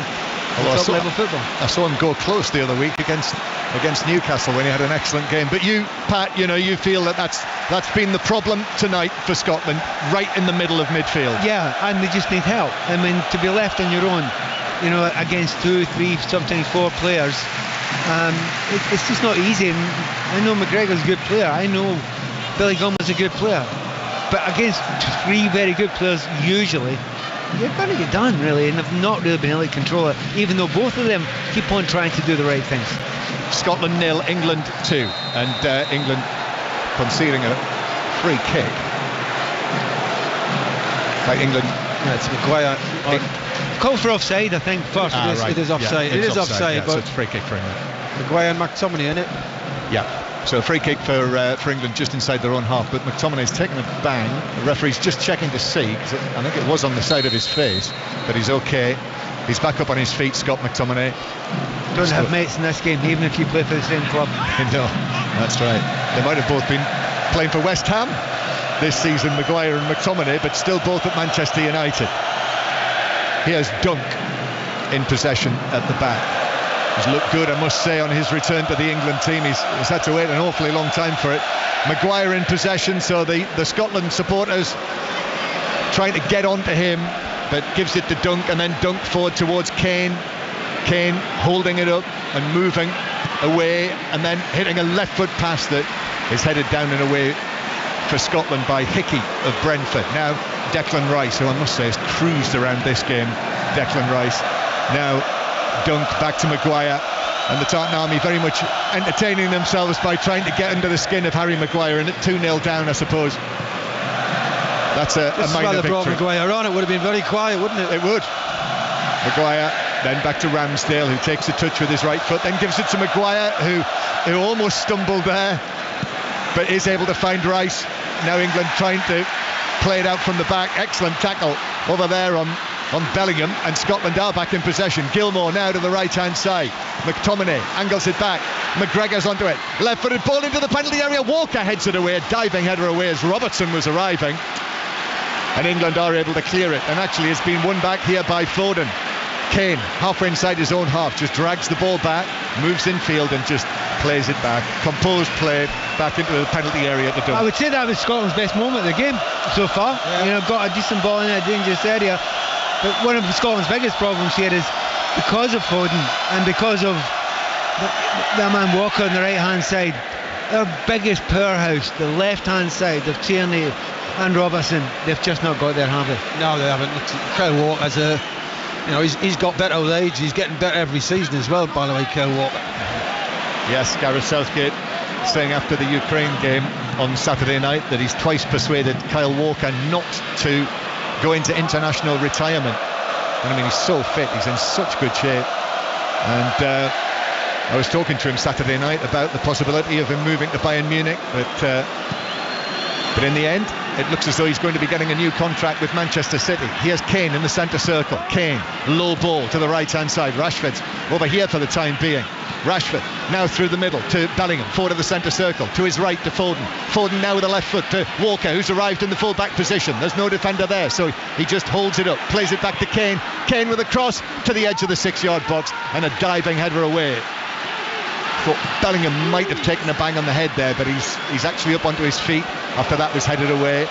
And England again posing questions for Scotland here, leading by 2-0. Floodlights on, shining down on the pitch at Hampden, this huge bowl of a stadium, almost 3,000 England fans in great humour in their section, enjoying England in possession. Maguire passing it forward towards the left hand side. Rashford drops deep, back to Maguire again, and then across to Lewis Dunk, who it would seem is very much putting himself in the picture for the Euros next summer once England get their qualification sorted out. In terms of Scotland's qualification, well, it looks as though it won't be confirmed tonight. Norway winning 2-0 against Georgia, but Norway and Spain do play each other in Oslo next month. Scotland needing maximum of 2 points to qualify, and it is possible next month it might happen without them playing. Here is Rashford to the left hand side. Bellingham and Rashford together to just an overhit pass. McTominay put the challenge in, and an unforced error, and it's out of play for a throw to Scotland. I just think England don't seem to have that, they're winning the game, they're cruising, come off the pace slightly. I'm sure we're going to see a lot of substitutions in the next 10-15 minutes. England at the minute still in control of the game. Not as good as the first half, where for me they were absolutely brilliant. Yeah, changes are being prepared. Lyndon Dykes, I think Ryan Christie was the other one, the Bournemouth man, who's going to come on, so Steve Clarke is going to make a couple of changes. 2-0 down. Last time England won at Hampden, that was last century, when Paul Scholes scored those 2 goals in the Euro 2000 playoff win. England have won in Glasgow since then, the friendly in 2014, but that was played at Celtic, when I remember Wayne Rooney springing a somersault when he scored. Andy Robertson scored in that game as well. Foul on Calvin Phillips, 10 yards inside the Scotland half, so a free kick to England on the right. The Scotland changes will be coming shortly. 10 minutes into the second half. England play it back to Rice in the centre circle. And now Lewis Dunk and Maguire again. as you will hear from the crowd reaction. Kieran Trippier, right-footed ball forward. This is for the run of Bellingham, who did look as though he might have been in an offside position, but there is no flag. Bellingham in the full-back position is able to slip the ball to Rashford. Now Trippier, this is all on the England left. Rashford back to Trippier again. Across comes Hickey, and then the tackle comes in on Rashford from McTominay, and it's a throw-in for England, level with the edge of the Scotland penalty area. Clubmates again there, McTominay and Rashford together on opposing sides tonight. Trippier waiting to take this throw, which he does, and Kane totally off balance, volleys it straight out of play for a throw. Oh, he's got very good balance, Harry Kane, but that was impossible for him. Be interesting to see the Scotland players, to be honest, they do look leggy, don't they? You know, and I think they do. They've looked leggy from the start, but they've been chasing shadows for the vast majority of this game for nearly an hour. I think there's one or two players there that won't be devastated to be taken off and get a little bit of a rest. 2-0 England lead, and those two Scottish substitutes are just standing behind Steve Clarke and waiting for the ball to go out of play so that change can be made. Ball back with the England goalkeeper Ramsdale. Long one through the middle to Harry Kane, who up against Hendry, headed it infield, but Scotland back in possession. It's not got quite the same intensity as it did for periods in the first half. Certainly had a bit of spice in it. And Gilmour now inside his own territory, forward towards McGregor, back to right-sided central defender Porteous, then over the halfway line, but McTominay is dispossessed, and England turn and set off forward again. Bellingham gives it to Rashford down the left-hand side. Rashford waiting for Trippier to arrive, waiting for the overlap, which it does, but instead it's a little 1-2 with Bellingham. Rashford, though, is challenged by Hickey, and Scotland trying to play themselves out of danger, but Trippier putting them under pressure. The ball runs for Rashford, but Rashford now finds Kane on the edge of the D. Kane trying to find a position, running from left to right, goes for a chip, but chips it behind. He's claiming that it took a deflection. That's a corner, and he can't believe it's not been given as a corner. Oh, well, you can see from here, I think he tries to chip him to the far post. There's a deflection definitely of Tierney, I think, in a way it was for a corner, but how did they not saw it? And one of the things I suppose England have played at this level, I mean, it's not even a doubt there. I mean, we can see it. Having said that, we're dead on line. We'll get a better angle on it than the referee had on it, but this changes now. Scotland needed, and you do feel sorry for some players. See if you're playing up front on your own, as Adams had. He's had nothing, hasn't he? Absolutely nothing. No, but there's not even anybody near him. He doesn't get support. If he does hold it up, he hasn't got somebody he can flick it off to. There's just nobody near him. It's Billy Gilmour who's coming off from centre field. So Ryan Christie is on into the midfield. Well, I think he might Lyndon do is Dykes up front for Che Adams. He could put McTominay back there. So if you've got McTominay back in a kind of more defensive midfield area, and that gives him a chance to go a little bit further forward. You bring a player who's got real attacking talent about him. It's whether Ryan Christie's actually going to get enough of the ball in the last third. So double change for Scotland. Lyndon Dykes of QPR yet to score for Queen's Park Rangers this season in the Championship. Did score though in the exceptionally important win that Scotland had in Norway at the end of last season. So Dykes is on, and Ryan Christie too. Scotland 0, England 2. Half an hour to play here at Hampden. Porteous up towards Hickey, just inside his own half. England drop behind the ball.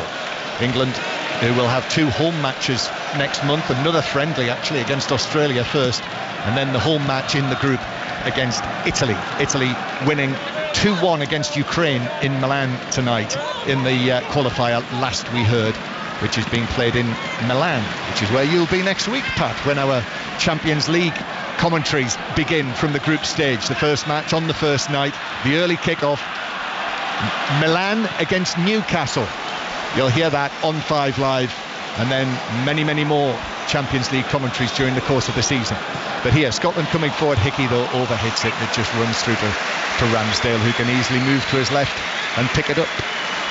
Just watching England again. Chris is right. slowed it down a little bit. Why go and exhaust yourself? It's a friendly game, you're 2-0 up. You're actually saying to the opposition, come out, come on, attack us. You're 2-0 down, you're home team. Come out and we've gaps for us to run into. Scotland have been less gung-ho, and as we were talking before, I do think Scotland look more like a back four just now.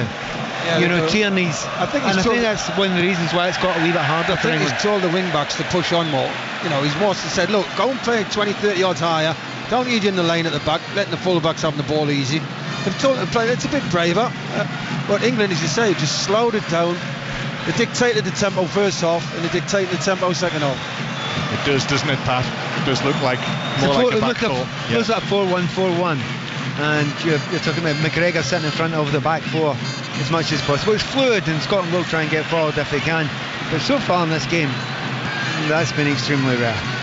Scotland 0, England 2, and it looks like this Scotland winning streak is coming to an end here. But it's the qualifiers that really matter. Maguire playing it out towards the left-hand side. Trippier, that bounced awkwardly for him, and he was being put under pressure by Christie. Ball runs though for Rashford on the halfway line. Rashford battling away for it, keeps possession. He was claiming he was being fouled there. As a result, he's saying he misplaced the pass. Rashford's furious about that, turns, waving his arms at the referee. It finds its way all the way back to goalkeeper Gunn, out to Robertson. Now McGregor across the field towards McTominay. McTominay, a little bit of space opens up in front of him, but Rice then closes him down. So McTominay goes for the big, long crossfield pass. Robertson on the volley, and Christie keeps it in, hooks it back towards the edge of the area, but hooked it straight to England's Calvin Phillips.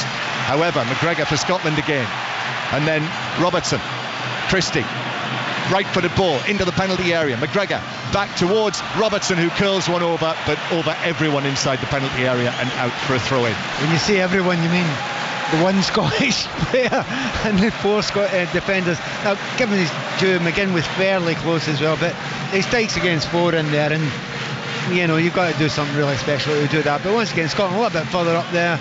Looked a little bit different. I think Christie's come on and made the difference. He looks sharp, lively in the ball. He's always been a good footballer, hasn't he? He's got a good football brain on him. He's got excellent first touch. He's aware of people around him.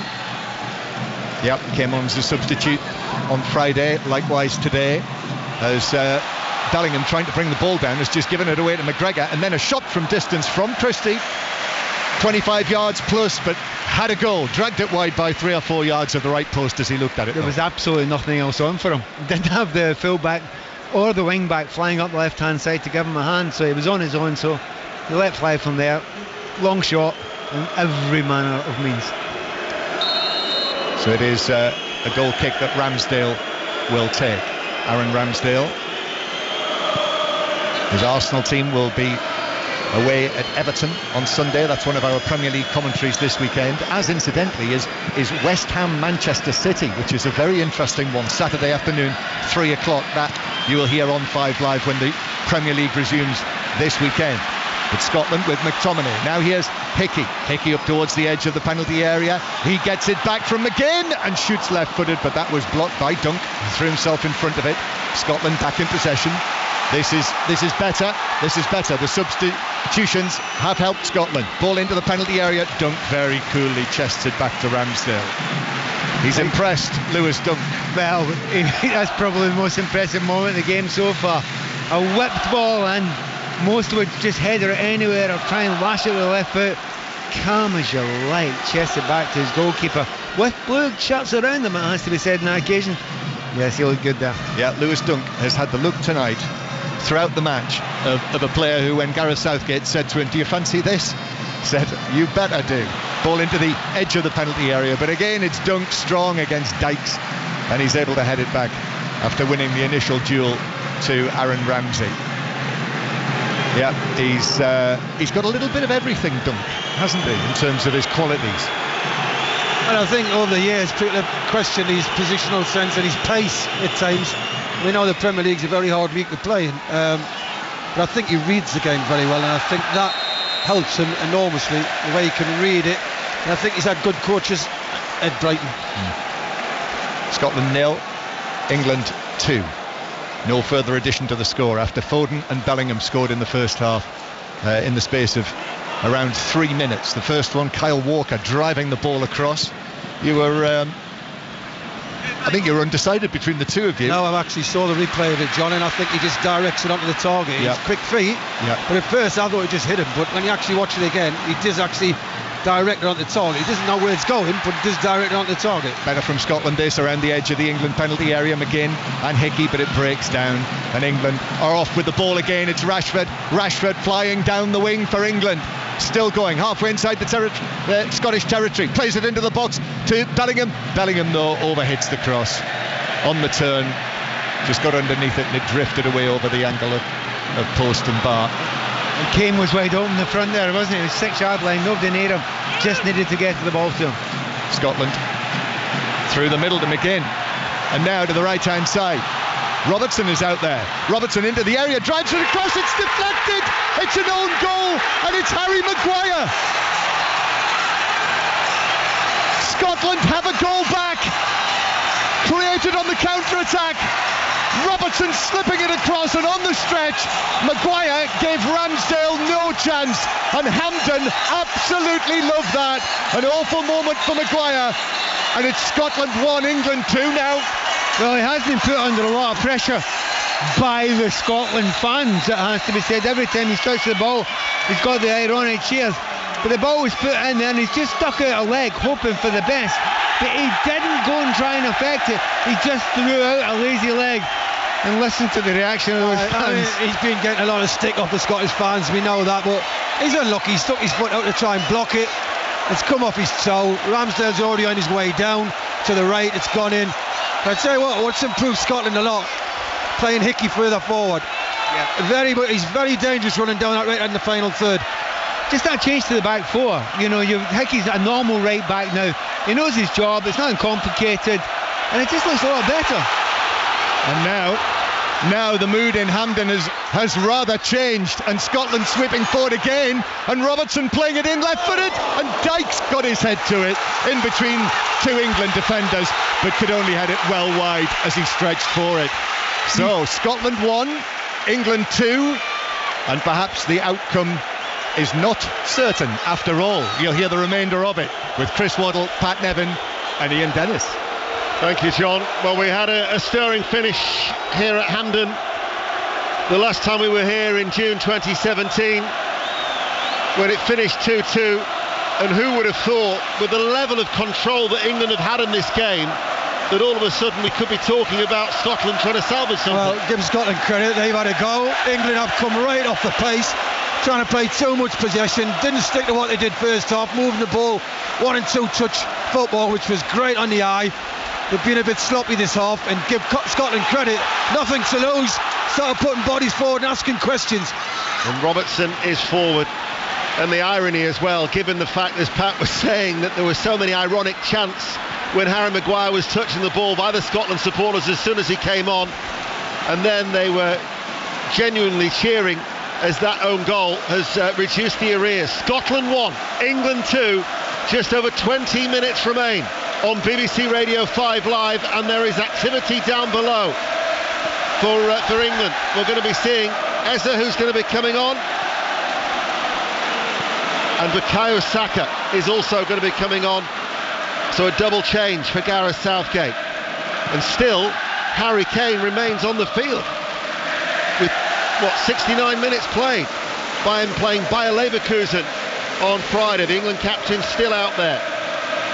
Only Bobby Moore, Billy Wright and Brian Robson have skippered England more than Harry Kane. Here is Dykes for Scotland. Now with McGinn, midway through the England half. Out to Robertson. Tierney not used on the overlap, good ball in! And the header from McGinn made that late arrival, couldn't keep it down, but a good opportunity, Pat Nevin. Well, I mean, Scotland are playing much better. Christie change, technical, tactical change as well, but also England, A, taking the foot off the gas, or B, tiring. They've not been able to get so close to every single Scottish player in this second half. And they've just started to grow in belief, the Scotland team, so we've definitely got a game on here. Saka's going to come on for Phil Foden. We'll wait to see who Eze's going to be coming on for, and in fact it's Marcus Rashford who's coming off for Eberechi Eze to replace Marcus Rashford. You wanted to see him, didn't you, Chris, the Palace player? Yeah, he's a brilliant player. He was very unlucky at Palace when he had that Achilles problem, didn't he? He was flying at the time. And the big he's come back into save. Roy Hodgson's playing him as a number 10, and very, very talented, very talented. Just over 18 minutes remaining. Spain are now leading Cyprus 3-0 in Scotland's group. This is the friendly to celebrate the longest and oldest international fixture between these two rivals. Guarantees goals. We've had 3. Will we have any more? England lead by 2-1. Trippier, Phillips, forward ball. As his first touch is to give it away. England though retain it, or quickly get it back rather, should I say, with Declan Rice.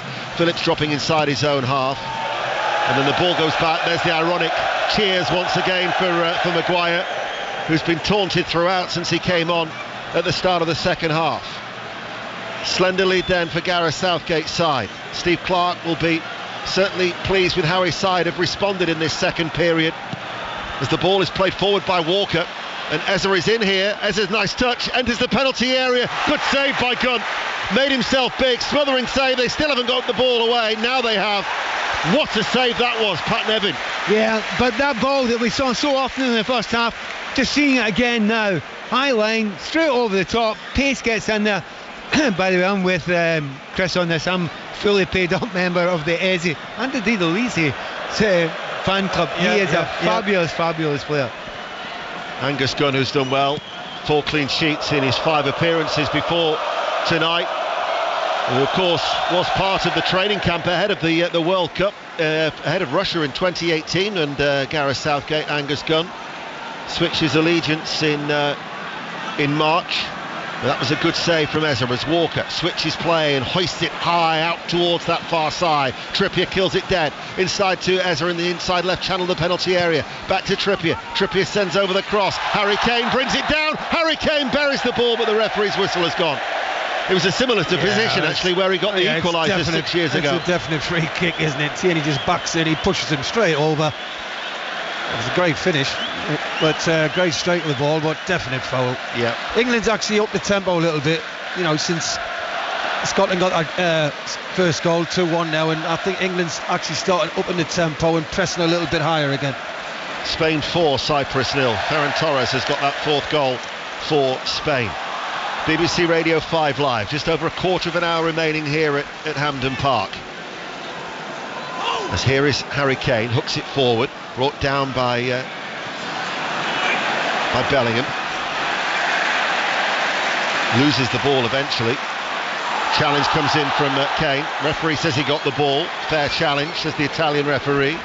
Here is Rice. Now it's with Walker. Right side of the centre circle. Enters the Scotland half, does Kyle Walker. Flower of Scotland is being sung by the supporters inside Hampden to try and set up a rousing finale with 15 minutes remaining. Down to Maguire's own goal to give Scotland hope. Eza crowded out by 3 Scotland players. Now with Declan Rice. Certainly Gareth Southgate was wanting to see how his side would respond to this intimidating atmosphere. Talks about the character for players, an opportunity to look at some. Said he wasn't going to overly experiment. He did make 6 changes in the end. Nice feet there from Bellingham. Good run as well. Bellingham gliding through. Bellingham saved by the legs of Gunn. That would have been a brilliant goal. That was majestic. Yeah, terrific run. Quick feet again in it. Left to right to left, and again he just keeps going. Gets half a yard. It's a good save. You'd be surprised if he scored in the near post, but it was a good save. Some players glide and other players run, and he glides. That was brilliant to watch from Bellingham. He's got forward a lot tonight. Nice touches as well. As England now seem to have wrestled back a little bit more of the control after Scotland had got a goal back. Here is Walker. 14 minutes remaining. Dunk finds Walker on the halfway line. Phillips is available, but Walker will come forward. Saka wants it to feet, and here he is. Now he plays it inside. Little touch by Bellingham. Tells Phillips where to pass the ball. And now it's back with Phillips once again. And Scotland bar Dykes have all dropped off the ball. And dunk to Maguire inside the England half. Rice, and now with Dunk once more. Harry Kane tried to drop deep, interception though from McGregor. Christie, Phillips tries to put McGregor under pressure, but he comes away with the ball. Leaves it now for Robertson on this near side, the left, being urged on by Steve Clarke. McGregor now for Hendry, touches it for Ryan Porteous, the Watford defender, signed from Hibs back in January. Plays it along the ground. Dykes midway through the England half, being tracked by Phillips. Back to Porteous on the halfway line. Diagonal ball towards Christie. Downward header though by Walker. Rolling his man there was Saka, who's having his shirt pulled right in front of the referee. And eventually he gives a free kick and then shows a yellow card. As blatant as you'll see all night. Yeah, and Tierney knows that he'd been turned there. He got himself in a bad position. Saka was away, so he felt he had to do that there. But you're right about England. They have changed it. They have upped the tempo. The players that they brought in have asked a couple of different questions as well. For Scotland to get something out of this game, they need to up the tempo themselves. But they look as if they're finding that hard to do just now. Free kick was the referee wasn't happy with Kyle Walker taking it. Scotland, I think, are looking to make another substitution. Stuart Armstrong, I think, thought he was going to be coming on. Steve Clarke in conversation with John Carver, talking into his left ear there as they're plotting a change. So there is going to be a Scotland substitution in the offing. Walker still hasn't taken this free kick here on BBC Radio 5 Live. He used to clean my boots at Newcastle. John Carver? Yeah. Well, I didn't let anyone clean my boots, I don't know. Here is Saka. Bellingham. Did he do a good job? Oh yeah. Header back by Rice to Walker, right hand side. Walker sent in a brilliant ball. It was dropping, it was curling, very, very awkward to deal with. Eze to Rice, 30 yards out from goal. Walker's made the run. Headed away by Christie, backpedaling into his own penalty area. Only as far as Saka, right corner of the area. He goes for the curler. That was blocked by Robertson. Scotland are being forced back. Rice shows his strength, comes away, brings the ball in, curls it in towards that far side, and it's seen behind by Hickey for a corner kick as Spain have got a fifth goal at home to Cyprus. Brilliant, Rice. I mean, England have upped the tempo. That spell they had when Scotland got on top and scored the goal, own goal by Maguire, obviously. Since then, they made the subs, and England now have took control again of the game. Corner kick for England over on that far side, in their white shirts, playing from left to right as we look. So it's going to be, I'd imagine, an in-swinger from Trippier on that far side, the left. In it comes now, headed away by Dykes, who scampers after it. Kyle Walker is the player who will see it back to Ramsdale. It's going to be a double change for Scotland. We will see Stuart Armstrong, and we'll also see Lewis Ferguson as England are attacking. Far side, the left. Bellingham. He goes back to Rice. Rice goes inside. Phillips gets a touch back towards Maguire. Maguire now gets it back once again. So Scotland supporters enjoying every time he touches the ball. Here though is Rice to Dunk. Now with Walker. Phillips is going on ahead of him. And now Phillips finds the space. Saka makes the run in off the right touchline, midway through the Scotland half. Robertson has gone with him. Saka holds onto the ball, but he's been forced back. He has to turn on the halfway line. Walker is ahead of him. Ezra had made the run, not spotted. Instead it goes towards Maguire. Trippier stays out wide on the left, midway through the Scotland half. Eze now finds the Newcastle player, brings Rice into the equation. Rice now finds Bellingham. Bellingham in a central area, challenged by Christie, runs away from Christie. Bellingham now finds Harry Kane, and the England captain settles it. Brilliant goal again by England. They restore their 2-goal advantage. Bellingham at the heart of it, and Harry Kane, the England captain, finishes it off. Scotland 1, England 3. What a brilliant goal. Possession by England. Didn't rush it. All in composure. Brilliant. Everybody having a touch of the ball, waiting for the opportunity. Never forced it. And when it did come round, Bellingham picks it up. And that's what we want to see from him. Turning, driving at defenders. And when you give Harry Kane a chance like that, he is not going to miss that. Bellingham does a great turn. It releases it just at the right time. Good first touch by Kane with his right foot. Super finish with his left foot. Well, Pat, at the weekend. Gareth Southgate said it didn't click in the final third. Certainly clicked tonight. Yeah, certainly Bellingham. I talked about his gliding past players. He basically took a whole defence out there, didn't he? The dribble, the movement he made, and then when everyone goes towards him, he's got the awareness to go and slip the ball through to the one man the Scottish fans do not want to see on the ball. And Harry Kane gets his goal. It's been coming, but Bellingham, that was genius. The double change has been made. Kieran Tierney and John McGinn are the two players who've come off the field for Scotland. Stuart Armstrong of Southampton has come on, and Lewis Ferguson, the former Aberdeen player, son of Derek, nephew of Barry, both of course Rangers and Scotland in their careers, now plays his football in Bologna. Lewis Ferguson comes on for just his 7th appearance for Scotland, but England lead by 3-1 with 8 minutes remaining, and that really was an excellent goal from England. And Harry Kane with goal 59 for his country, and it looks like he's going to play the whole game.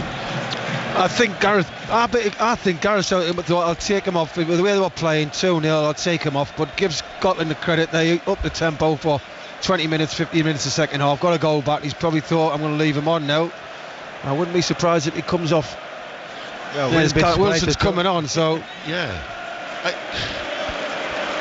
I thought we might have had a look at Eddie Nketiah tonight. First time in the England squad. Wonder whether he could have made his debut, but Callum Wilson instead is going to be coming. That will be a sign then that Kane's coming off for sure. 3-1. Stuart Armstrong goes deep with a free kick. Porteous gets his head onto it, drops out of play for a goal kick. And in fact, Conor Gallagher is also going to be coming on. So the raft of changes that we anticipated in this second half. Callum Wilson coming on for just his 9th appearance. Conor Gallagher likewise, cap number 9. And it's Bellingham who's been coming off, and he has absolutely been superb.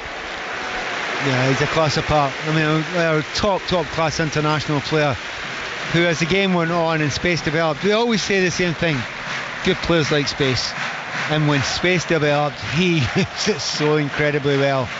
And he seems to have different gears. Lovely player to watch. I think what I like about him is his confidence. If he loses it a few times, he'll still think, next time I get it, I'm going to make something happen. I'm going to do it again. I'm going to make something happen. He never seems to get down about it. He's so positive from what he does. And that's the saying about a player. He's not fulfilled his potential probably yet. He's still got a lot to learn. We'll see so many players come on the scene at a young age here, and you think, oh, he's going to be unbelievable. Now he's just got to maintain his progression, keep doing what he's doing for the next, so many years, and he will go down as one of the greats. Yeah, he will. It's at times you think he's frightening with his talent, Jude Bellingham. He's been replaced by Gallagher, and Callum Wilson coming on his 8th substitute appearance out of his 9 caps to replace Harry Kane, who scored his 51st goal as England captain here this evening, as England lead by 3-1 with just over 5 minutes remaining on BBC Radio 5 Live. I talked about the Rugby Union, the coverage that we've got for you in the World Cup at the weekend. Premier League returns this weekend. West Ham, Manchester City at 3, Newcastle, Brentford at 5:30. 5 Live's Premier League Sunday, Bournemouth, Chelsea to be followed by Everton against Arsenal. And this time next week, the Champions League back on 5 Live. Milan, Manchester and Munich is where we'll be bringing you the commentaries on 5 Live and BBC Sounds. Here is McGregor. Hendry touches it to Robertson. They threatened for a time, didn't they, Pat, after that Maguire own goal? Yeah, it was a fairly short term. And Stevie Clark made a couple of changes, and the system was a little bit better, and a little bit more help in the midfield. Christie come on and changed it, but slightly grasping at straws. England have been the far better side for huge parts of this game, and it's only been 3 goals, but it could have been more with a better final pass, time and time again. And I know at the end of this game, Stevie Clark will be saying one phrase for absolute certain: this is where we, as Scots, have to aim for. We're not there yet. Yeah. Well, it's a measure of the progress made under Steve Clark. Ukraine, the only defeat in 11 at Hampden. Been on a really, really good run of form. Unbeaten in 6, actually, here at home. Had some excellent results. They're on the verge of qualification for Germany, which would be back-to-back Euros for the first time since 92 and 96. But in particular, the last 2 years, there's been a notable increase of progression under Clark for Scotland. But a bit of a reality check here against England. The reaction to come. We're on air until 10:30. Laura McGee sitting in for Colin Murray takes over at 10:30. If we're unable to bring you any live reaction before then of course you can hear it on the 5 Live Football Daily. And don't forget the Rugby Union Daily podcast throughout the World Cup is also available on the usual outlets. But with 3 minutes remaining, a number of the Scottish supporters now are just starting to trickle towards the exits at this sellout crowd. Always a brilliant atmosphere at Hampden. But the wait will go on for a win against the old enemy here in Scotland. 1985 was the last time. The year of Live Aid. Back to the Future was on the big screen. And would you believe the first mobile phone call was made in the UK in 1985? Told you. Look what you can do now with mobiles. It was Ernest Harrison. Here is Saka to Walker. Midway through the Scotland half, Gallagher had made the run ahead of him. Walker just actually stands still, puts his foot on the ball, and again, England are back in command. 3-1 they lead against Scotland. So what stands out first of all from an England point of view for you, Chris Waddle, tonight? All-round game's been brilliant, and actually in the final third they've took chances, they've created chances, and that's what's the worrying. For the talent we've got, the last few internationals, you don't think we create as much as we should with the ability that we've got. But tonight we've saw that. People picking the ball up, taking players on, early balls, good passes, good weight of passing in the final third. Actually looked like England's going to score every time they go forward, really. So I've not been seeing that in a few games. So fair play to them on that. All-round performance tonight has been brilliant. It was a diagonal ball by Phillips looking for Kyle Walker. Excellent again on this right-hand side. A lot of empty seats now inside Hampden. Pat Nevin, what do you think the Scotland fans will take from this performance? Honestly, I'll tell you, they won't worry. They really won't be that worried, because we know that there was a long way to go, and we've gone a bit of the distance, but that road is still to be run, to be walked by Scotland, and it's going to be hard, and it's going to be against top teams, and England are a top team. For Scotland to do well against the very best teams in the world, Scotland have to be 100%. They have to be knowing that they will fight and chase and battle for the entirety of the game. We've got to get a bit of luck as well. All those things missing to some degree tonight. But I think Stevie Clarke will accept that and know that and feel that if he can get those players playing at their very best, and even if it was England again, they could have a better showing. But they've all learned something. This is a quality England side. And we've not been able to use all our strengths yet, and that's one of the big difficulties, and that's because England's strengths have been better. Ryan Jack has come on for Callum McGregor, and Nathan Patterson has replaced Aaron Hickey. That's like for like, so Patterson hasn't really been blessed with much good fortune since that move to Everton, with so many injuries hampering his progress, but he's a real talent.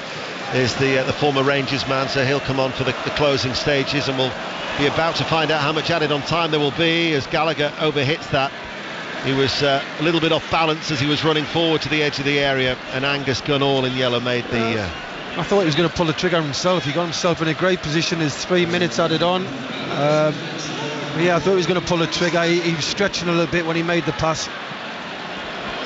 Here is Trippier to Phillips. Ezra on that far side. Trippier. 3 minutes of added on time, which we're now into. There was a scenario where they were going to be keeping an eye on the Norway-Georgia result, and if it was a draw, the players were going to stay out on the pitch at Hampden to then celebrate qualification to the Euros for next summer in Germany. But with Norway leading in Oslo, that scenario isn't happening. It promised to be an extra special night for Scotland, but it hasn't panned out that way as England continue their dominance, and it will still be 1999 since the last win for Scotland against England, as Saka is fouled on the halfway line, and it will be a free kick. And Gareth Southgate will be extremely happy the way that his side had performed, and not only that, when Scotland did threaten the comeback, the way that they then wrestled back the control. Yeah, they upped the tempo, and listen, they've got a lot of experienced players here in England now. You know, I know we've got to talk about the youngins like Dylan, but Kane, you know, leading the line, being around, Walker, Maguire, come on after.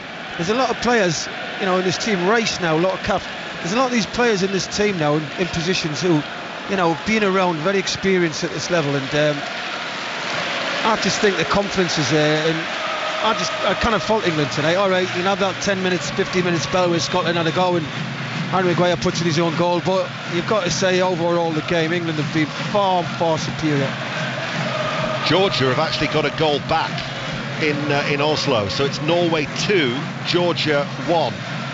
If Georgia could scramble a late equaliser in Oslo, then that really would set the party going, and that would be the much bigger scoreline as far as Scotland fans are concerned tonight, despite losing at home to England by 3-1. So we'll keep you in touch with that if there was to be a dramatic equaliser for Georgia. Gallagher, the game is a spectacle just petering out here now. I don't think Scotland are disappointed with that really, because England could have, as they say, gone for the jugular. You know, 3-1 is kind of an acceptable scoreline to some degree. That it's not embarrassing, but when you get to 4s and 5s, that could be, you know, that would hurt a great deal and would stick in the memory a long, long time. As it is at the moment, it's kind of been played out. England have a little bit of a dig, a little bit of a go at the end, but I think Scotland fans and maybe even Stevie Clarke would accept that whistle now, and he's got it. There is the final whistle, and the 116th meeting between these two old rivals ends with an England victory for the 49th occasion, and they've done it in a comfortable manner. Just under 50,000 inside Hampden tonight, and it's finished Scotland 1, England 3. Juliet.